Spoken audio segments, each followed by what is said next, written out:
अस्सलामु अलैकुम वरहमतुल्लाहि वबरकातुहू। अऊज़ु बिल्लाहि मिनश शैतानिर रजीम, बिस्मिल्लाहिर रहमानिर रहीम। मेरे अजीज दोस्तों और भाइयों और मेरी इस्लामी ख़वातीनों हजरात, मैं अल्लाह तबारक व तआला की तौफीक से जिस टॉपिक पर बात करने की कोशिश कर रहा हूँ वो टॉपिक वो मौजू है कुर्बानी करना क्या सुन्नत है या वाजिब है। इसी तरह से वो कौन से खुलफाए राशिदीन में सहाबी थे जो कुर्बानी नहीं करते थे। इस बारे में इंशाअल्लाह तबारक व तआला मैं बात पूरी दलील के साथ रखने की कोशिश करूंगा। अल्लाह तबारक व तआला से दुआ है कि अल्लाह तबारक व तआला हमें हक बात और सच बात कहने की तौफीक अता फरमाए, और जो हमसे लफ्जी तौर पर कहने में खताएं हों अल्लाह तबारक व तआला उसको माफ फरमाए, आमीन या रब्बल आलमीन। मेरे अजीज दोस्तों और भाइयों और मेरी इस्लामी ख़वातीनों हजरात, कुर्बानी करना ये सुन्नत है, वाजिब नहीं है। अगर कोई कुर्बानी नहीं करता तो वो गुनहगार नहीं होगा, जैसा कि मैं दलील से वाज़ेह करूंगा इस बात को। आइए हम सबसे पहले वो बात देखते हैं कि अल्लाह तबारक व तआला ने अपने नबी मुहम्मद रसूलुल्लाह सल्लल्लाहु अलैहि वसल्लम को हुक्म देते हुए फरमाया, फसल्लि लिरब्बिका वनहर, कि आप अपने रब के लिए नमाज पढ़ें और कुर्बानी करें। अल्लाह तबारक व तआला ने ऐसा इसलिए कहा कि अपने नबी मुहम्मद रसूलुल्लाह सल्लल्लाहु अलैहि वसल्लम को बहुत सारी नेमतों से नवाजा था। उसके बदले अल्लाह तबारक व तआला ने चाहा अपने नबी से कि आप अपने रब के लिए नमाज पढ़ें और कुर्बानी करें। इसी तरह से नबी सल्लल्लाहु अलैहि वसल्लम ने फरमाया, जब तुम जुल्हिज्जा का चांद देखो और तुम में से कोई शख्स कुर्बानी करने का इरादा करे तो उसे बाल और नाखून तराशने से, काटने से रुक जाना चाहिए। देखिए सही मुस्लिम में हदीस नंबर 1977, 5119 वगैरह। इस हदीस में इरादा करे से जाहिर है, नियत करे से जाहिर है कि कुर्बानी करना वाजिब नहीं बल्कि सुन्नत है। देखिए अल महल्ला इब्न हज़म की जिल्द नंबर 7 सफ़ा नंबर 355, मसला नंबर 973। इसी तरह से बरा बिन आजिब रदियल्लाहु ताला अन्हु ने बयान किया कि नबी सल्लल्लाहु अलैहि वसल्लम ने फरमाया कि आज यानी ईद उल अज़हा के दिन की इब्तिदा, शुरुआत हम नमाज ईद से करेंगे, फिर वापस आकर कुर्बानी करेंगे। जो इस तरह करेगा वो हमारी सुन्नत के मुताबिक करेगा।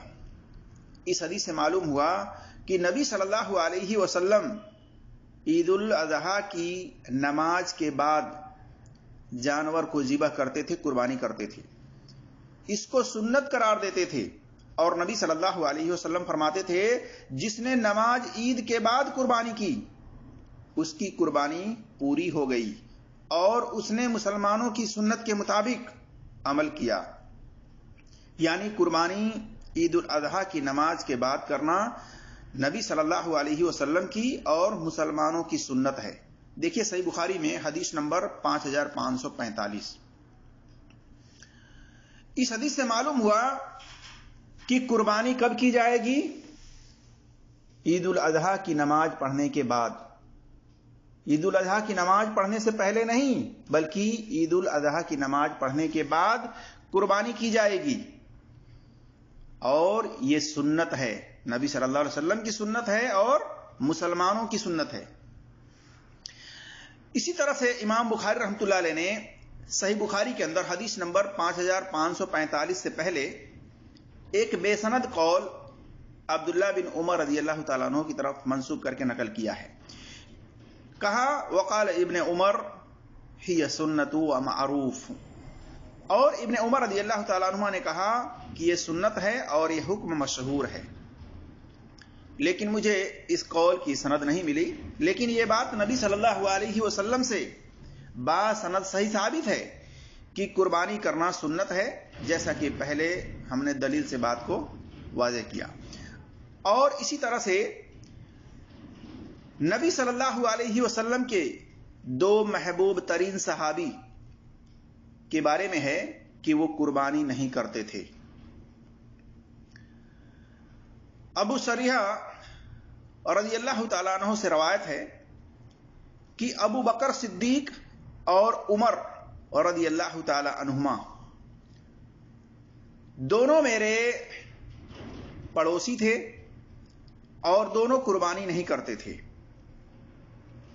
دیکھیے معرفت سنن والآثار امام بہقی کی جلد نمبر 7 صفحہ نمبر 198 حدیث نمبر 5633 اور اس کی سند حسن ہے کیونکہ اس کی سند کے اندر تمام راوی ثقہ ہیں، معتبر ہیں. اسی طرح سے اس کو امام نووی نے المجموع شرح المہذب جلد نمبر 8 صفحہ نمبر 383 میں حسن قرار دیا. اور حافظ ابن کثیر نے مسند الفاروق میں جلد نمبر 1 صفحہ نمبر 332 میں لکھا وہذا سند صحیح، اور اس کی سند صحیح ہے. ان تمام باتوں سے معلوم ہوتا ہے کہ صحابہ اکرام قربانی کو ضروری نہیں سمجھتے تھے، نہ قربانی کرنے کو گناہ خیال کرتے تھے. اسی طرح سے کچھ ضعیف قول بھی میں آپ کے سامنے رکھتا چلوں.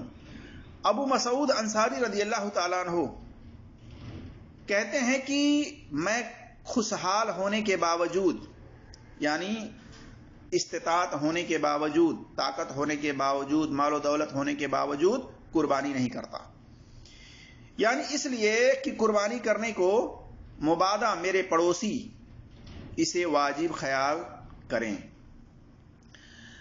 دیکھیے یہ قول مصنف عبد الرزاق حدیث نمبر 8149 میں ہے، لیکن یہ سند بھی ضعیف ہے، کمزور ہے، ویک ہے، کیونکہ سفیان ثوری اور سفیان الاعمش یہ دونوں مدلس ہیں اور ان دونوں سے سما کی صراحت ثابت نہیں ہے.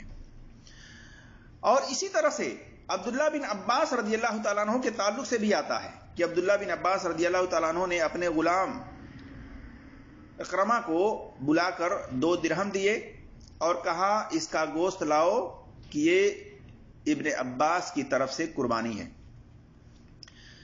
لیکن ابن عباس رضی اللہ تعالیٰ عنہ سے یہ بات بھی صحیح سند سے ثابت نہیں ہے.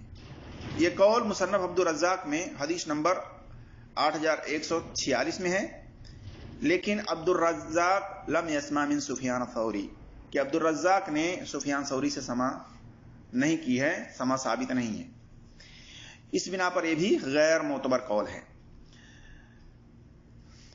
اسی طرح سے جن لوگوں نے قربانی کو واجب کہا ہے، ضروری کہا ہے، انہوں نے ایسی روایات پیش کی ہے، ایسی حدیث پیش کی ہے جو دلالت کے اعتبار سے، دلیل کے اعتبار سے صریح نہیں، اور جو صریح ہے وہ سند کے لحاظ سے صحیح نہیں ہے، واللہ اعلم. اسی طرح سے جو لوگ کہتے ہیں کہ جس کے پاس زکوٰۃ دینے کے لیے مال و دولت ہو،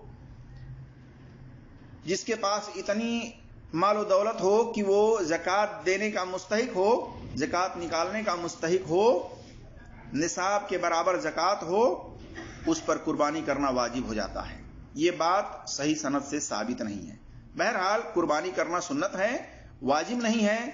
اس میں رخصتی ہے، جو چاہے کرے، جو چاہے نہ کرے، اس پر کوئی گناہ نہیں. صحابہ میں سے 2 خلفائے راشدین ابو بکر صدیق رضی اللہ تعالیٰ عنہ اور عمر رضی اللہ تعالیٰ عنہ نے قربانی نہ کر کے امت کے لوگوں کو دکھایا ہے کہ قربانی کرنا واجب نہیں اور نہ کرنا گناہ نہیں ہے. واللہ اعلم.